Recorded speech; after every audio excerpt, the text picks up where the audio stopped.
اللہ کے تقرب کے میں نے آپ کو بتایا تھا کہ کیسے کیسے کہاں کہاں آپ کو ثبوت ملتا ہے۔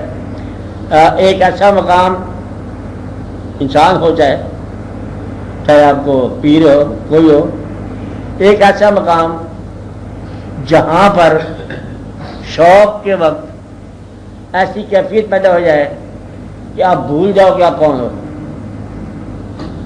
کہتے وہ ہم گئے تھے بات کرنے کے لیے، کہتے وہاں جا کے کچھ اور ہی سما تھا، کوئی اور سما ہے، یہ تمہارا قرب ہے۔ یہ اللہ کے تقرب کی ایک نشانی۔ کیا نشانی ہے؟ کہ میں جا کے بھول گیا جو بھی کچھ سوال تھا، جو بھی سوال تھا وہ بھول گیا، نام بھی بھول گیا، حالات بھی بھول گیا۔ کہتے ہیں وہاں اس کے بعد جا کے کچھ یاد نہیں رہتا۔ یہ کیفیت ہوتی ہے ایک مقام پر اللہ کے قرب۔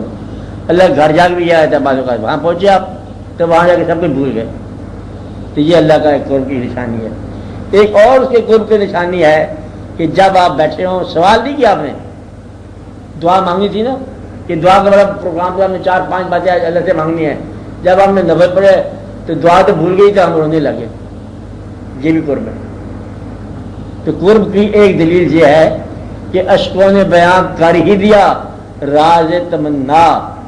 ہم سوچ رہے تھے ابھی اظہار کی صورت کہ کیا بات کریں گے، بات اندر ہی آ گئی کہ رونے لگ گیا۔ ایسی رکت تاری ہوئی، کیا ہوئی؟ رکت تاری ہو گئی۔ یہ اللہ کا قرب، رکت تاری ہو جانا اللہ کا قرب۔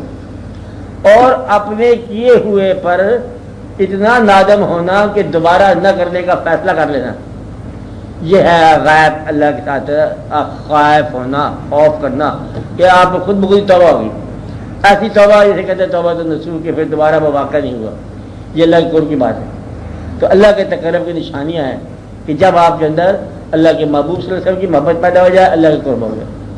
تو اللہ کا قرب جو ہے سجدے میں میسر رہتا ہے، اس مقام پر میسر رہتا ہے جہاں جہاں آپ جائیں، مطلب یہ خود بخود اسی زندگی میں آپ حاصل کرنا ہے۔ تو اصل واقعہ کیا ہے؟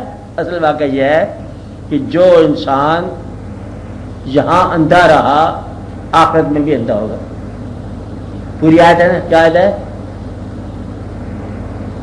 من کانا آما فی ہذہ فہو اعمی فی الآخرہ۔ جو کوئی یہاں اندھا ہے وہ آخرت میں بھی اندھا ہوگا۔ یہ اندھا وہ ہے جس نے دیکھا نہیں۔ تو اللہ تعالیٰ کی شان کو دیکھنا، اللہ تعالیٰ کے جلوے کو دیکھنا، اللہ تعالیٰ کے تقرب کو دیکھنا، اللہ تعالیٰ کے بندوں کو دیکھنا، اللہ تعالیٰ کے واقعات کو دیکھنا، مشاہدات کو دیکھنا، انوار کو دیکھنا، تجلیات کو دیکھنا، یہ وہ مقام ہے جو آپ نے زندگی میں دیکھنا ہے۔ ورنہ تو باقی زندگی مصروف ہے،